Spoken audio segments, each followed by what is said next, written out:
Good morning বন্ধুরা, তোমরা সবাই কেমন আছো? উঠে পড়েছো মনে হয়। আমি উঠে পড়েছি, দেখো স্কুল যাওয়ার জন্য রেডি হয়েছি। এই দেখো সাথে কি আছে, জাবড়া। জাবড়াটা ফেলাতে যাবে, রাত্রে ফালাই নেই, তার জন্য এখন স্কুল যাওয়ার টাইমে জাবড়াটা ফালায় তারপরে স্কুলে যাবে। তৃষ্ণা বাইরেছে।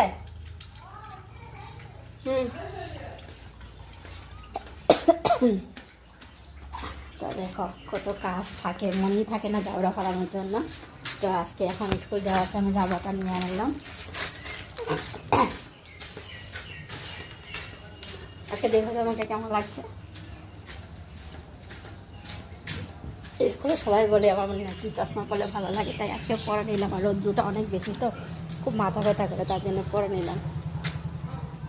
দেখো এখন বাজে 7:30। এত রোদ্রু, এত রোদ্রু দেখছো কি রোদ্রু।